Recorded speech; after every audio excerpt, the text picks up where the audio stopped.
buenos días. Bienvenidos a un programa más de Página de Análisis.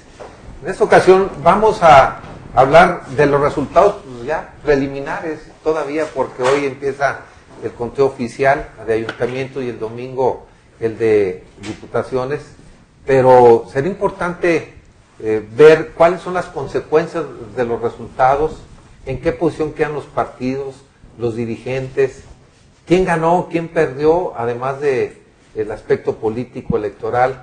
Y para esto hemos invitado a nuestros amigos columnistas del periódico Victoria, que ustedes identifican plenamente, como es Jesús Nevares, buenos días, a Víctor Hernández y Mariano Cervantes. Buenos días. Pues bueno, yo empezaría comentando, ustedes ya han escrito hoy justamente y el día de los días pasados algunos puntos de vista de los resultados electorales, darle una lectura respecto a estos resultados.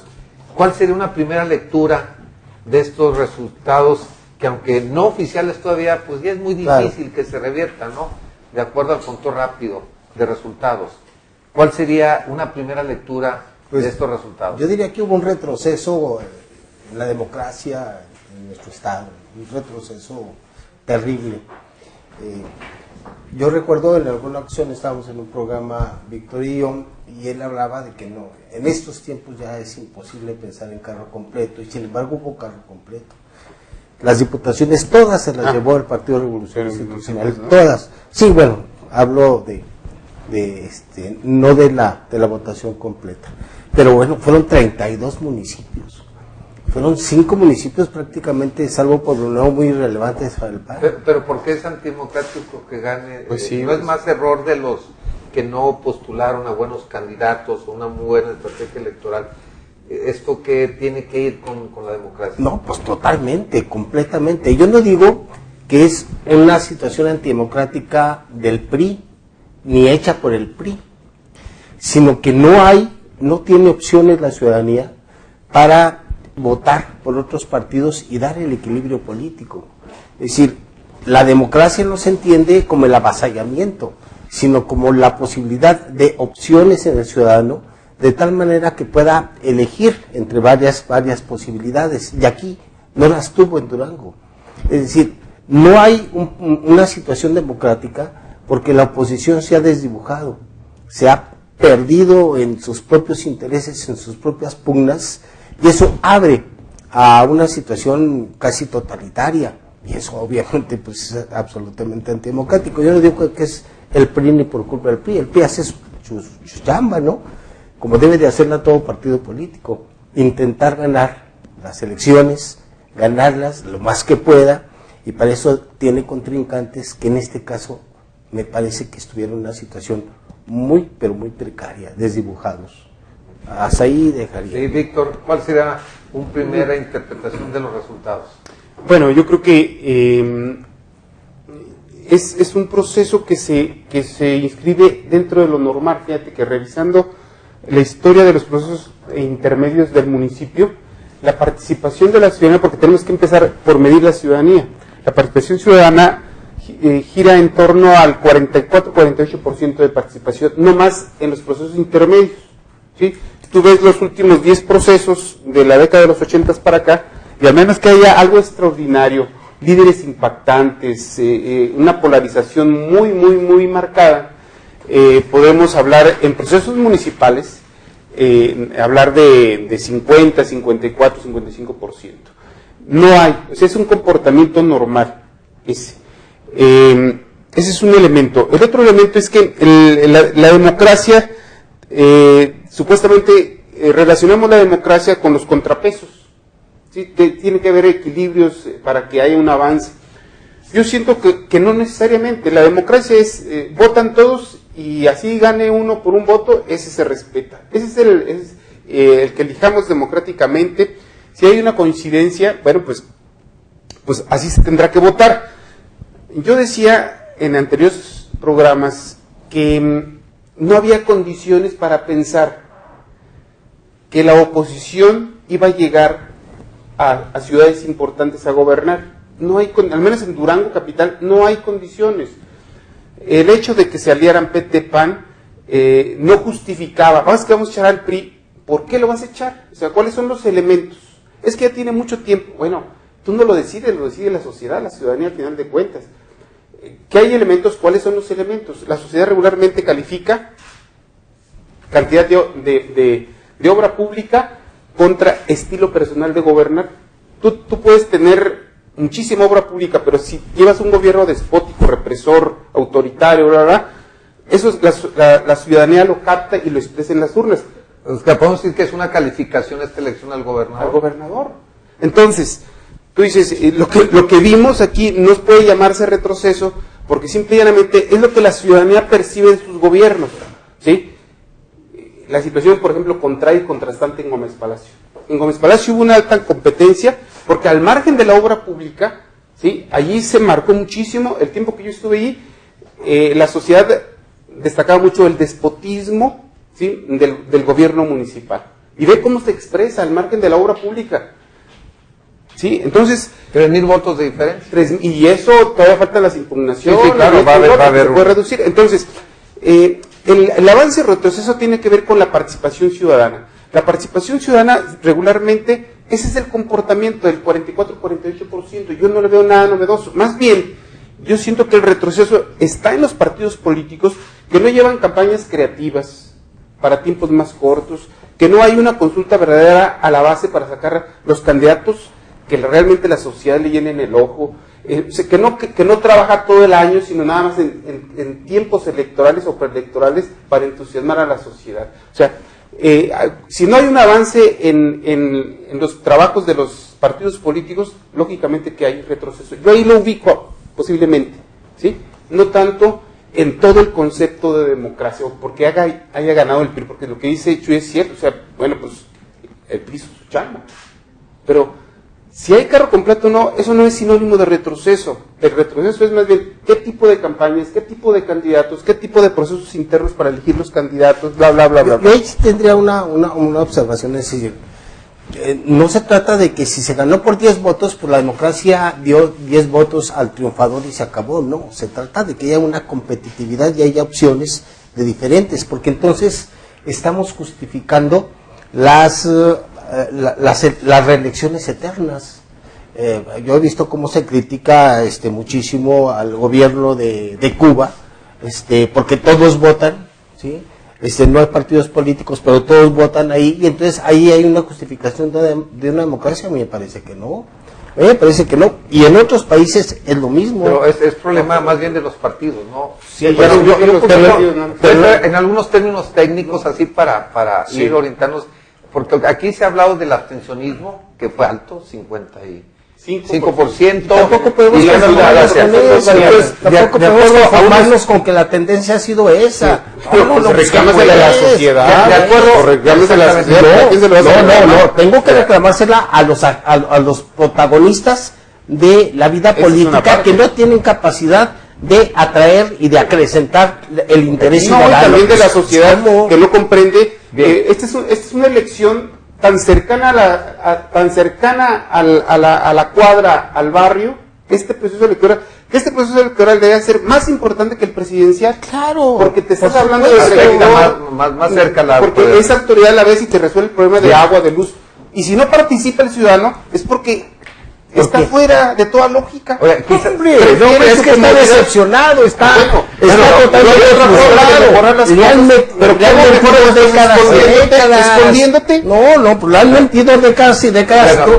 Crece la pobreza. Tiene esa mentalidad de desastre, catastrofista. No, maestro. Objetiva, real. O sea, crece el desempleo y vamos a votar todos contra para quitar a esos gobiernos ineficientes. ¿Cómo los van a quitar? Vamos a quitar con las armas. A ver, ¿cómo van a quitar? Que gane el PAN, que gane el PT, que gane el PRI. Por supuesto que no. La misma sociedad. No, hay que irnos a las armas, compadre. Bueno,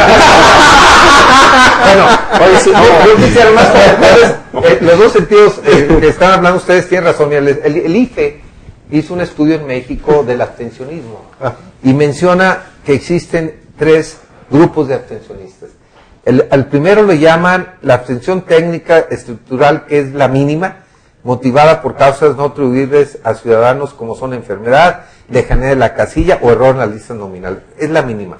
La más alta es la abstención racional, que es la gran mayoría de este fenómeno, es porque hay una actitud consciente de rechazo al sistema político, es decir, a partidos y candidatos, pues la falta de credibilidad en estos no los motiva a ejercer su voto.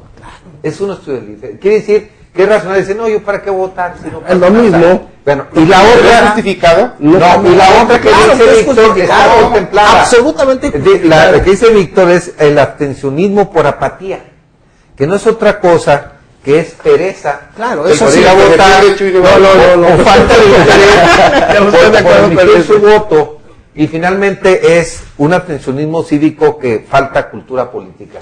Y luego menciona dos datos extremos. En Australia vota el 95%, sin embargo, al que no acuda lo multan con $20. Y el peor sistema en el mundo, con menos del 20% de votación, es Egipto. Justamente que ahorita trae problemas. Porque vienen de gobiernos así autoritarios y Entonces, yo creo que es una combinación de la falta de credibilidad al sistema político, pero ¿cómo y por eso? otro lado es la apatía del mismo ciudadano que por diferentes circunstancias no va a votar como es su obligación. Mira, yo quisiera, preséntale tres opciones. Pero bueno. Tenemos el malo, el peor y el pésimo. ¿Por cuál votas? No, pues por el ninguno. menos peor. por lo menos por el menos peor. Es que pero mira, entonces ¿cómo vas a decidir tu autoridad? Eso quiere decir que el modelo político y económico está totalmente superado. No podemos negar que efectivamente a veces los ciudadanos han estado desencantados y no acuden a votar porque se les ha puesto como candidato, de unos y de otros, de todos los partidos, al compadre, al amigo, al delfín del gobernador en turno, qué sé yo, a alguien, hasta la secretaria han puesto en algún puesto de hasta Rubén Olivares en algún tiempo lo y entonces, ¿cómo va a ir el ciudadano a votar en esas circunstancias? Y parece que todavía seguimos cargando un poco de esa tendencia, aunque ya no está cierta, aunque actualmente ya los partidos se preocupen por postular un poquito a lo mejor que tengan, o a lo menos peor que tengan en sus cuadros. De todas maneras, sí hay cierta carga, si tú quieres, emocional de decir, no, pues ya para qué. Y por otro lado también hay que decirlo, que las instituciones electorales, y aquí incluye el Congreso, o los congresos, no han dado el 100%, no han estado a la altura de las necesidades. Han hecho un marco electoral que realmente no anima, no estimula. Yo creo que ahí va combinado, tanto ciudadanos que no hemos alcanzado la cultura política necesaria, como también instituciones electorales, incluyo los congresos, que no han estado a la altura de las necesidades. Pero voy a pasar unas preguntas porque se está saturando. Dicen que ¿qué opinión tienen ustedes sobre la postura que está tomando Víctor Hugo Castañeda?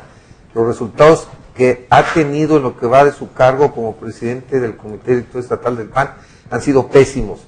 ¿Creen ustedes que debe de esperarse a que los órganos de su partido decidan, o por un poquito de vergüenza y dignidad debe de irse ya? Yo creo que la tendencia en los últimos 4 años en Acción Nacional, a nivel nacional, es que hay desastre electoral, yo renuncio al día siguiente. Lo hizo Germán Martínez, lo hizo otro, por el que entró Gustavo Madero. Así es. Sí, después de los procesos electorales intermedios, renunciaron. Yo creo que Víctor Hugo Castañeda, si tiene dignidad, es más, yo creo que está deseando irse. Yo vi ya en las últimas 3-4 semanas un dirigente saturado, un dirigente muy atrás de Gonzalo Yáñez, muy atrás. Sí, bueno, aquí dice justamente de otra persona, dice que lo que pasa es que se contagió de las artimañas y forma de actuar del PT y ahí se ven los resultados. O sea, bueno, sí influyó, ¿no? Y luego, bueno, hay otro que coinciden con Carmen, que ya la actitud de Castañeda, aparte de pasiva, ha tomado el rol de acusador todo el tiempo. Desde mi punto de vista, gasta más energía en hacer señalamientos que al final quedan como rumores que todo el mundo conoce, pero que en firme no le mueven un pelo a la oposición y el resultado está a la vista. Otra dice, el PAN debe quedarse con moraleja, no le hace con partidos que está más que comprobado le han restado votos, credibilidad y confianza en sus seguidores. Así es. Tiene razón de todo eso. Yo ya solamente agregaría también que para Víctor Hugo debe haber sido muy difícil dirigir esta elección en su partido cuando la mitad de su partido por lo menos estaba en contra de ellos mismos, incluso estaban divididos ya desde antes de la alianza con el PT. Ese es un problema que ya vienen arrastrando. Sí. Bueno, yo digo hoy que Víctor Hugo, en lugar de haberse dedicado a la conciliación interna y a presentar un pacto de unidad en torno al proceso electoral, se fue con el canto de las sirenas, ¿no? con el canto engañoso y tramposo del PT. Eso lo alejó de su militancia, de su misma dirección de partido, y lo llevó a una encrucijada previsible, ¿no? Nosotros ya habíamos dicho que Sí, era previsible. sí. ¿no? Yo creo que no le midió, pasó por alto muchos elementos. Regularmente cuando un partido fracasa, como fracasó el PAN en 2012, lo más natural para los líderes visionarios es, oye, vamos a sentarnos a arreglar nuestras cosas internas. Antes de salir a la participación, necesitamos ordenar la casa. Víctor Hugo se saltó ese proceso. No, eso ya quedó atrás, vamos a negociar con el PT. Ni siquiera consultó, ¿sí?, a los líderes morales.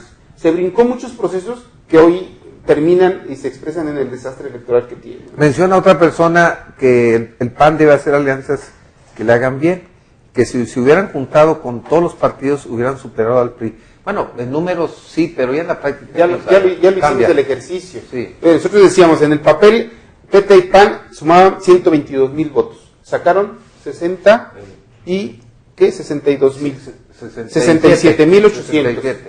Más 20 de Movimiento Ciudadano, en caso que se hubieran juntado. En caso, pero lo superan, ¿no? Pero teóricamente... 67,800. ¿Sí? O sea, hay que ver aquí quién le aportó a quién. Porque empezaron el proceso electoral con 62,000 votos el PAN, ¿sí?, y 60,000 el PT. ¿Quién le aportó los 5,000 pesos para los 67? ¿El PAN o el PT? ¿Sí? Aquí perdieron casi más de la mitad. No, ¿sí? Bueno, la mitad, cuando mucho, del electorado. Entonces, regularmente no las alianzas unen. Ahí está. Así es, hay momentos de coyuntura. Aquí comentan que, ya están autorizadas las alianzas, de entrada no deben de existir, porque si tan afines son, pues que sean 1 a 1, o sea, competir. Claro que los partiditos pequeños solo se cuelgan para vivir del erario y hacen que trabajan a la sombra del más fuerte. Pero también los más fuertes se aprovechan, también los más fuertes obtienen ventaja de utilizar el membrete de los partiditos, incluso los pueden usar hasta a veces, es más, se ha llegado a utilizar a veces hasta para reventar una negociación de un debate, usan el partidito chiquito para que él vaya y lo reviente, y yo sí quería, pero él no quiso. Aquí dicen eso, que justamente el verde y el duranguense se cuelgan del PRI para sobrevivir y que les sirven nada más para dar golpes bajos. Y le sirven. Y ahorita para que el PRI tenga más diputados, que esté sobre representado. A eso se presenta. O sea, que no aporta nada, mencionan que los partidos... Mira, lo de Víctor Hugo, yo terminaría, porque no creo que valga mucho profundizar. Hoy Gustavo Madero dice que a él le gustaría retirarse como Guetta Garbo. Entre aplausos. Sí, entre aplausos, Guetta Garbo hizo su última película. Después de una gran actuación. La mujer de dos caras fue su última película. Se retiró con todo el glamour, ¿no? Pues ojalá que Víctor Hugo se retire cuando menos con el glamour de Gloria Trevi, ¿no? Bueno, dicen que también que las autoridades deben de preocuparse por el abstencionismo, que no vota, porque las autoridades no trabajan en obra pública. Bueno, vamos a hacer ese ejercicio, ¿no? Habíamos quedado que la siguiente semana, inclusive ya platiqué con el caso del municipio de Durango, con Esteban Villegas, y está de acuerdo en asumir un compromiso, ratificar compromisos de campaña, en el entendido que a partir del 1 de septiembre se va a dar un seguimiento más o menos de los rubros que él se comprometió y qué avance tiene en un término de 36 meses que dura un ayuntamiento. Fíjate que ante tanto abstencionismo, hasta esa tendencia que te digo que hay de las zonas urbanas, porque se dieron dos fenómenos. En las zonas urbanas, lo que fue Lerdo, Gómez y Durango, hubo un promedio de 45% de participación. Sí. En el medio rural, donde no tenían ese problema de definir, hoy vamos a votar por el partido duranguense o por el PAN y luego después por la Diputación por otro. Al ciudadano le cae mal que le pongan difícil el decidir en la boleta. ¿Sí? No, es que yo voto por Gonzalo y acá voto por Salum. O sea, el ciudadano, como estamos ahorita, batalla para ir a votar. Y luego hacer ecuaciones mentales de definir votos, o sea, el voto diferencial, como lo estaban forzando PT y PAN desde su alianza, era terminar en lo que se concluyó.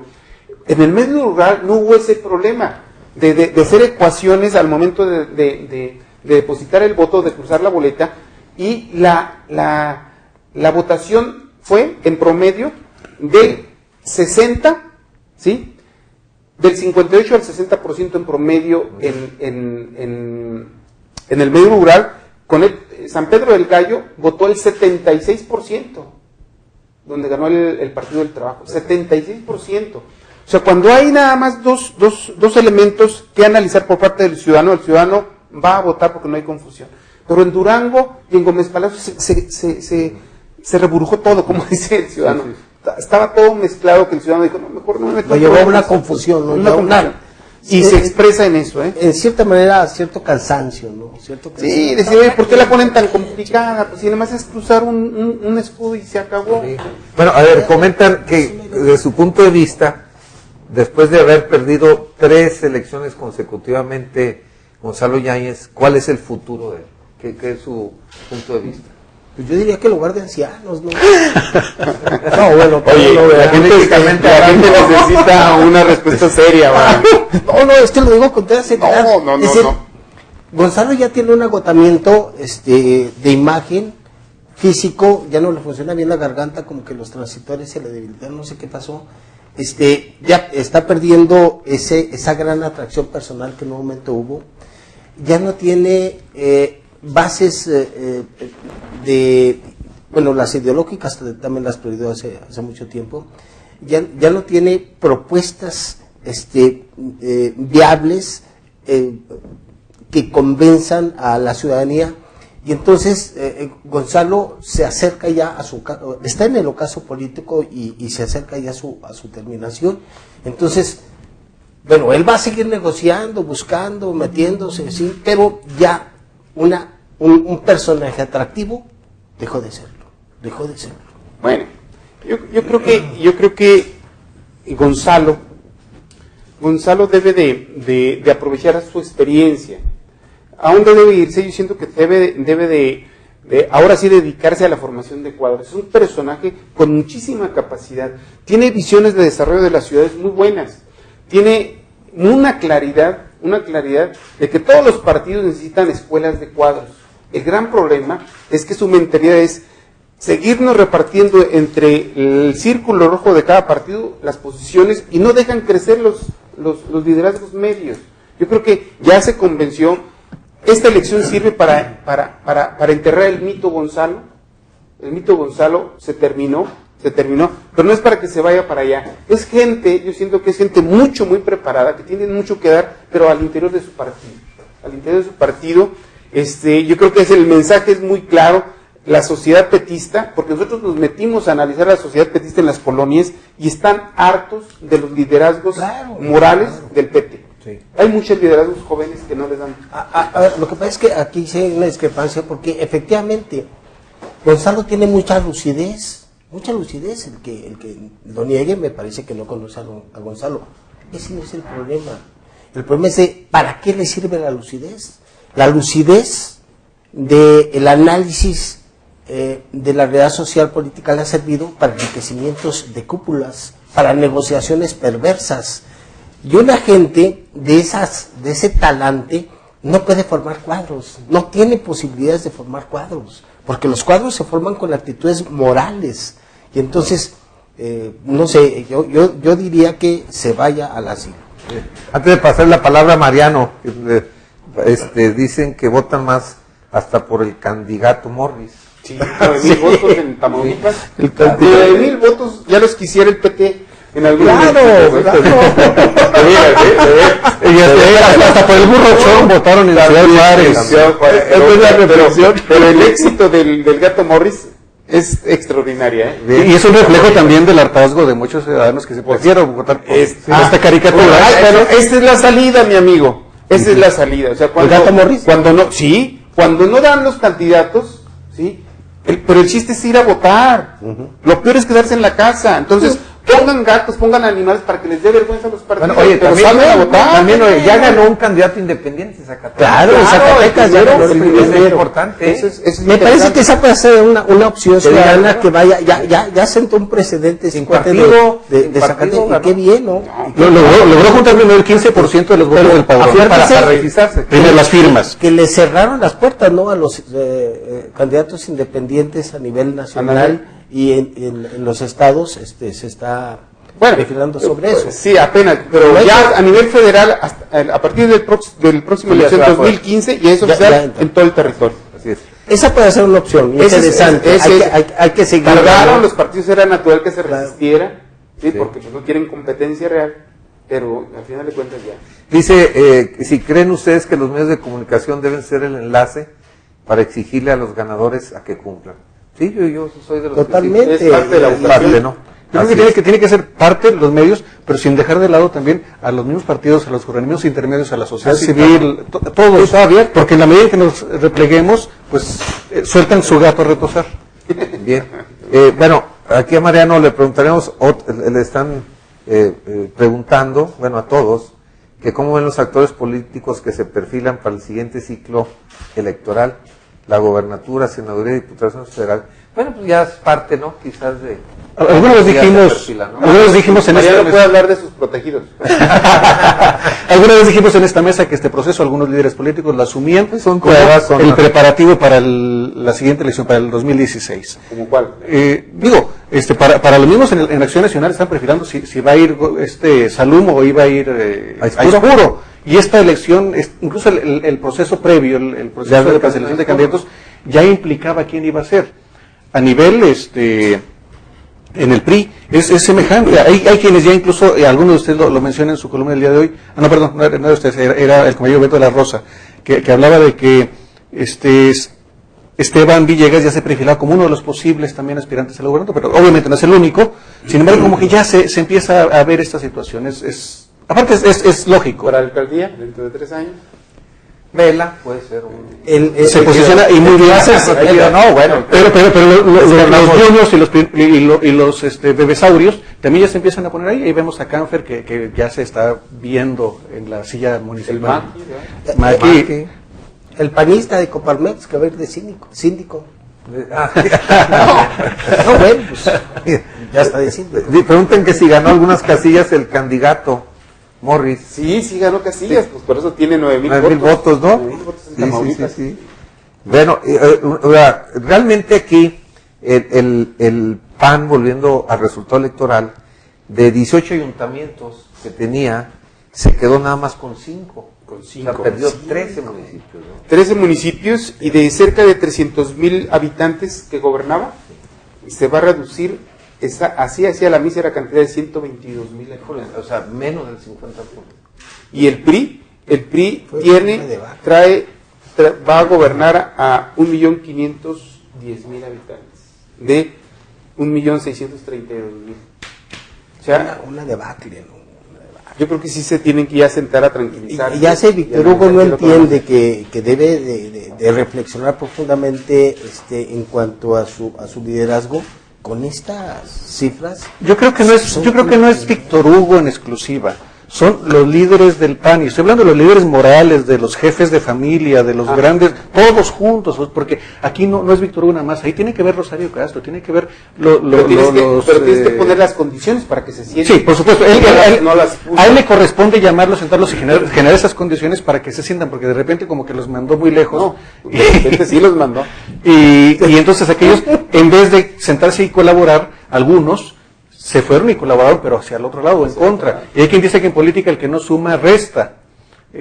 Parece que fue así. Y en una de mis columnas yo dije, ¿dónde están en estas campañas Elizondo, Juan Carlos Gutiérrez, Bonifacio, todos los ex Chava Salum? Y muchos de ellos que en el proceso previo, en la selección de candidatos, estaban reclamando su tajada. Y una vez que no la consiguieron, se fueron hacia afuera. O sea, volvemos al origen de una campaña, partido que llega sin unidad, sin lograr conciliar intereses de grupos, llega debilitado, ¿no? Así es. Ese es un elemento, y lo que ellos quisieron hacer es crear un escenario mentiroso que solamente se le ocurre a Gonzalo, ¿sí? Es decir, es que están las condiciones para ir por la presidencia municipal, hay una alta inconformidad, yo siento que cero. O sea, no hay condiciones en Durango, mientras el PRI no se siga equivocando en seguir hermoseando la ciudad y seguirle pegando a la pavimentación, ¿sí? No, va a ser difícil que lo quiten. O sea, la sociedad ya es inteligente, está informada. Al menos que hagan una tontería así gruesa, esté en condiciones de la oposición de ganar la alcaldía en las próximas elecciones. Mientras siga este ritmo de obra pública, el problema de Gómez Palacio sobre Durango es que vienen a Durango y ven toda la obra pública que han hecho. Entonces, no hay condiciones. Tú dices, el ciudadano ve, comprueba, ¿sí? Al menos que se convierta en un dictador el próximo alcalde, habrá oportunidades dentro de 3 años. Pero si sigue este ritmo, y yo siento que a la sociedad le conviene este ritmo de trabajo, que afinar algunas cosas, las hay, pero no hay condiciones para que la oposición llegue así de esa manera. Tiene que haber un liderazgo exageradamente fuerte, que no lo hubo en esta ocasión. Salum era algo interesante, pero solo hubiera crecido más que con esta alianza de facto que le llamaban. Así. Ahora, uno de los perdedores electoralmente, pero ganó, fue el doctor José Ramón Enríquez. Así Más es. de 20,000 votos, ¿no? Se coloca en la tercera Sí, fuerza. y levantó tercera fuerza en el Estado y subió al partido Movimiento Ciudadano. ¿Cuál sería una lectura de él, por ejemplo, de este resultado? Mira, yo sí la tengo, ¿eh? Él ganó 25,000 votos en todo el Estado. 25,000 votos. Yo creo que fue el último, todos estuvimos hablando aquí, que por las reformas que se hicieron a la ley, si se recortaron el tiempo al 43%, ¿sí? Recortaron los tiempos de campaña y el territorio siguió siendo el mismo. La mayor parte de los partidos no adecuaron sus etapas de campaña a esa realidad. Aquí lo señalamos. Sí, claro. Bueno, ¿qué fue lo que hizo este chavo? Simple y llanamente adaptó su discurso, ¿sí?, a los 50 días de campaña. Hizo una campaña estridente, una campaña sin etapas, ¿sí? Su único discurso era: supera tu miedo, podemos vencer al PRI, supera tu miedo. Eso fue lo que dijo. Y cada bache un voto menos para... Y ve, o sea, él no se valió de etapas de campaña, de mercadólogos. Él dijo, así va a ir, y habló como la gente a ras de piso y obtuvo 25,000 votos. Yo creo que fue la mejor campaña, ¿eh? Sí. Sin tanto dinero, directo a la gente, a ras de piso, lo que se exigía, un tipo de campaña ya diferente, tan corta. Parece que estamos de acuerdo que la mejor campaña fue la de el doctor Enríquez. Y tuvo un muy buen manejo de redes sociales. ¿Eh? Sí. Buen manejo. Sí. Muy buen En las redes sociales no sé a quién contrataría, pero tú le dabas, porque estaba segmentado por estados, y tú le dabas a tu computadora y te aparecía, en todas las páginas web, te aparecía la imagen de José Ramón. La imagen, por falta de convergencia. Y sin Entonces, mucho algo texto, bueno sin también. mucha egolatría, pues. Estuvo bien Pero eran manejada. mensajes cortos, simples, sencillos, entendibles, Sin lógicos. etapas, ¿eh? Y obviamente que las cirugías que hizo gratuitamente, y que las Que tiene muchos años haciendo eso. sí, que las explotó. Y no Y yo soltado creo sus que redes sociales correctamente, pues, que para, con Ismael obtuvo. para eso hace política. Bueno, también le trajo como consecuencia simpatías, ¿no? Ahora, Y votos. el caso de Gómez Palacio, poco más de 3,000 votos de diferencia, que se va a ir a una impugnación seguramente, que ya lo anunció Acción Nacional, Y lo que hoy la tratas red en tu del columna. Tú le tratas en tu columna hoy el caso de Gómez Palacio de alguna manera. ¿Cuál ves el resultado de esta impugnación?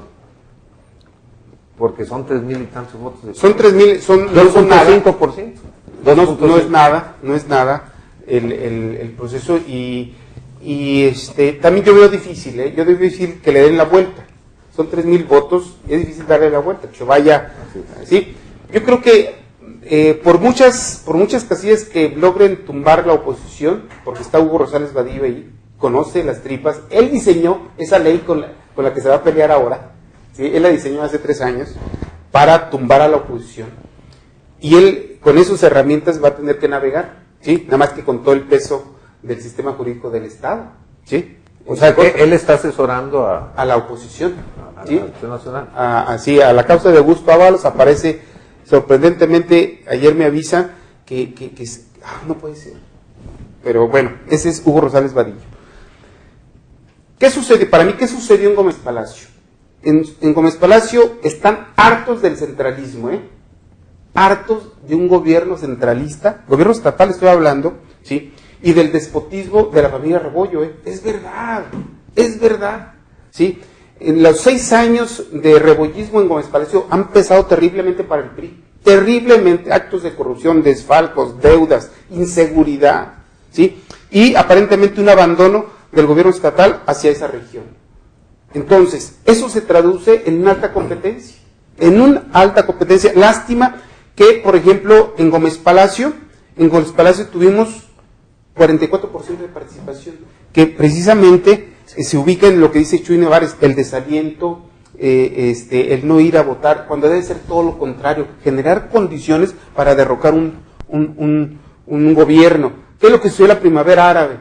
Se repusieron psicológicamente a esa desesperanza, a ese desaliento, y salieron a las calles durante mucho tiempo, no unas semanas, sino meses, y lograron tumbar gobiernos así, de este tipo, los que hay en Gómez Palacio. Yo observé los Gómez Palatinos que nos dicen duranguitos de manera despectiva, que nosotros nada tenemos que ver con esos rollos, pero así nos dicen, los duranguitos, es porque el olvido del centro y nada más la aparición de las autoridades estatales fuertemente en tiempos de campaña. Yo creo que eso es un mensaje que el PRI gobierno estatal debe de asimilar y reciclar. Yo después hablo del 55% de los que no votaron.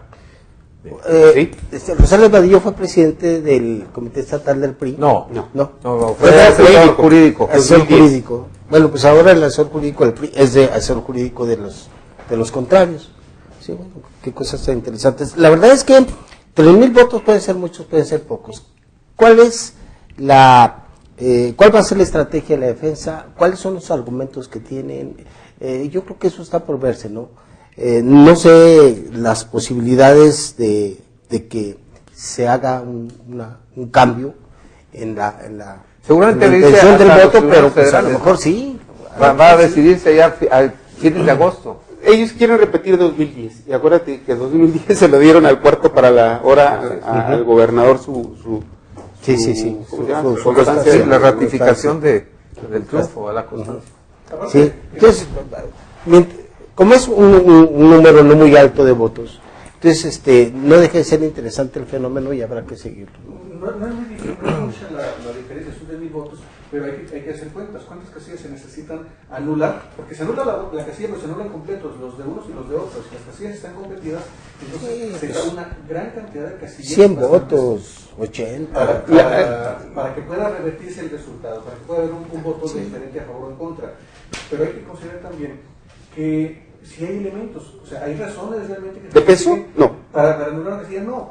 Antes de la elección le apostaban algunos, aquí en Gómez Palacio, especialmente en Gómez Palacio, se complicara la elección, que hubiera situaciones, por ejemplo, robo de urnas, huertitos, incluso hasta ese grado, claro, de poder evidenciar los carruseles así en gran escala, ajá, qué sé yo.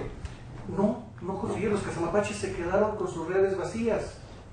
Entonces, eso les va a complicar aún más que puedan eliminar suficientes, pues no sé, yo me imagino que se necesitaría pues no menos de 15 casillas anuladas para que pudiera medio acercarse la vuelta. Yo siento que la estrategia, hoy me la platicaron a las 8 de la mañana que empezaron a funcionar los comités municipales, los consejos municipales electorales.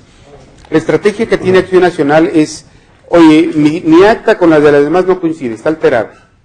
Yo creo que la estrategia va a ser el alargar la decisión de decir quién es el ganador en la mayor parte de los municipios o los municipios más importantes, ¿sí? Y cotejar acta por acta, y la segunda etapa es abrir y el conteo de las boletas. Yo siento que eso es lo más fuerte que tiene ahorita la oposición. Elementos contundentes para la anulación no los hay, si no ya los hubieran sacado. Pero yo creo que el caso de Gómez Palacio sería el que más tienen posibilidades de impugnar. Sí. El caso de Durango, pues son casi 16,000 votos. No, yo creo que ahí en el no Palacio hay sí hay un argumento serio para llevar al litigio el proceso electoral, pero en Durango no. A ver, ¿cuál es el elemento serio? ¿En Gómez Palacio? En Gómez Palacio, bueno, yo digo que así como dices tú, así dicen ellos. Bueno, no, espérate. No dice. La distancia es pequeña, 3,000 votos son pequeños. Posiblemente se necesiten 15 o 20 casillas. Lo que pasa es que yo desconozco cuáles son los argumentos, no se han hecho públicos. Y también Víctor Hugo Castañeda. Bueno, es ahí donde hay un elemento que más pesa, no. según lo que dicen ellos, es que el número de votos anulados, aproximadamente 4,000 y feria, superan a la diferencia que hay entre el primero y el segundo lugar, o sea, 3,000. Y creo que hay una cláusula ahí que andan... Eso para el recuento. Que automáticamente les da más posibilidades de... Sí, pero para todo eso hay un proceso. Así es. Ven todos los votos anulados y entonces van reconsiderando, este no, este sí, este se le agrega acá, este se le agrega acá, ¿sí? Y luego, ¿cuánto quedó? Así es. ¿Sí? Y luego ya después definen.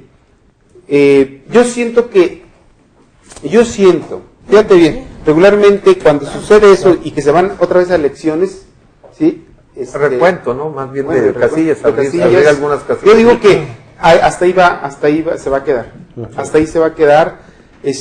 Yo siento que no hay elementos graves no hay. Si acaso que la experiencia nos dice que los abren y empiezan a decir, no, pues estos tres sí, la regaron. Pero es mínima, ¿no? El cambio. ¿No? Y se reparte, va para unos y para otros. Es 2.5% proporcionalmente a la votación que supere el PRI al PAN. Porque hay que ver cuál fue la causa de la anulación de votos.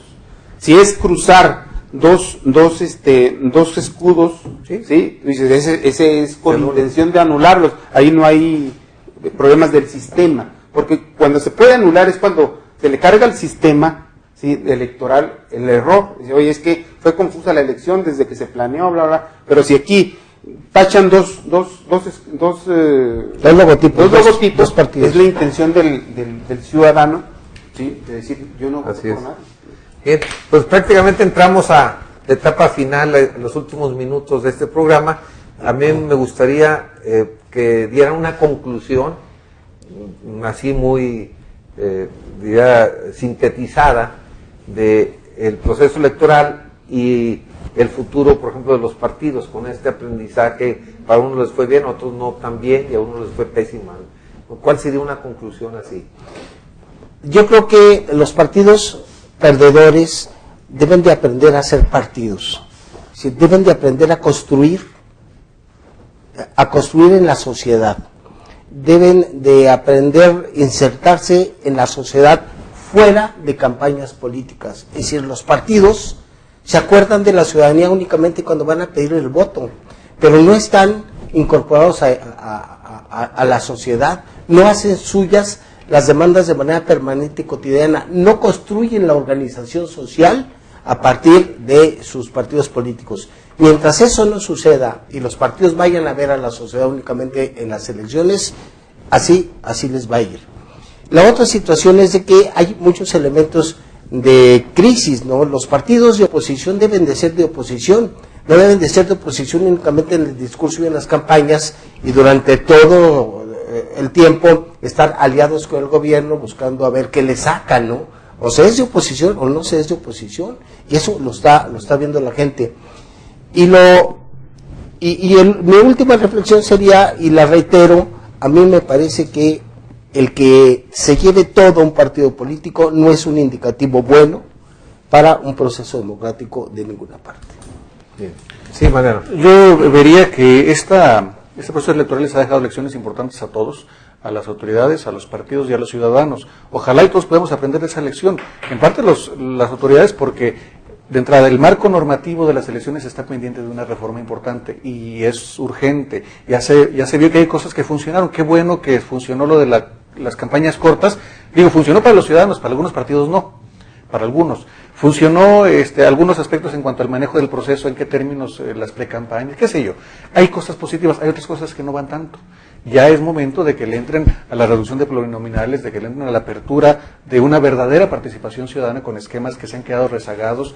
Entonces eso creo que queda pendiente. Incluso la elección de Zacatecas con este primer candidato independiente es una buena elección para aprenderla aquí en Durango, de facilitar esa válvula de presión para lo que decíamos, hacia dónde jalar el voto o el voto nulo o el abstencionismo, mejor hacia opciones no partidistas.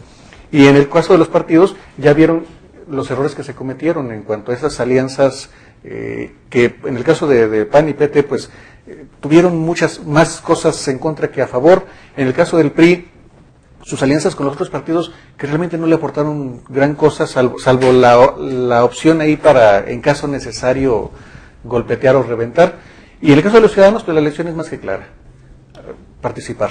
Muy bien. Víctor. Sí, yo creo que, mira, fueron participó el 45% en promedio en las zonas urbanas. Sí. Lo que está sucediendo, y para terminar con lo que empezamos, Lino Vares y yo, en las zonas urbanas, el entusiasmo por ir a votar, ¿sí?, está exageradamente muy bajo, 45% promedio. Aquí fue 43. Aquí fue 44, y en Lerdo 46. 44, 45, 46. Entonces, fíjate con cuánto gana el PRI. ¿Sí? En Durango, nada más por ejemplo, son cerca de 280,000 ciudadanos en la lista nominal del municipio, y el PRI gana con 82. ¿Sí? Y el resto no está de acuerdo con el PRI si no hubiera votado por el PRI. Ese es el mensaje que el PRI, hoy hecho gobierno municipal, debe tomar en cuenta. O sea, ganas con la participación del 45%, y de esos 45% vas a gobernar con el 25%, con el 22%. Con el 22%. ¿Sí? Ese es un mensaje, ¿sí?, para decir, señores, tenemos, no estoy diciendo que sea ilegítimo y que no, sino esa es la realidad, esos son los números. Esos números nos tienen que llevar a replantear cómo estimulamos la participación de la sociedad. Porque no puedo yo gobernar un municipio con el 22% de la ciudadanía que esté en condiciones de votar, no la que tiene la población en general, Claro. que es otra. ¿Sí? Entonces, esto es importante porque con 80,000 votos para una población de 500,000 de habitantes, pues, ¿cómo?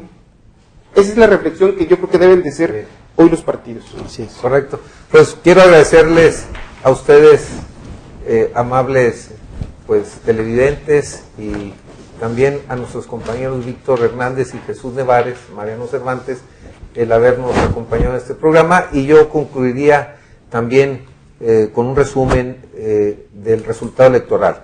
El PRI, bueno, pues, carro completo. El PAN, el gran perdedor, pero sigue en crisis. El PT casi desaparece. El PRD estancado.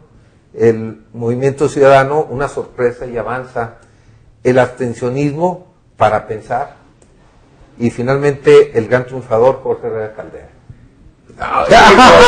Con cada intención. Sí. Porque esa es la realmente ventaja de cerrar los programas. a nivel nacional nomás fue Zacatecas y Bueno. ¿qué fue Durango? De los No, que no, ganaron? Durango y Durango. Hidalgo Que y ganaron Durango, todas las- carro carro completo, completo. y Durango no está en la prensa nacional. Es preocupante. Es que nadie lo cree.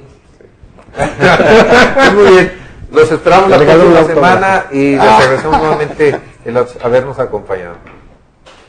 Muy bien. Esta fue una producción de Victoria Editores SADCB.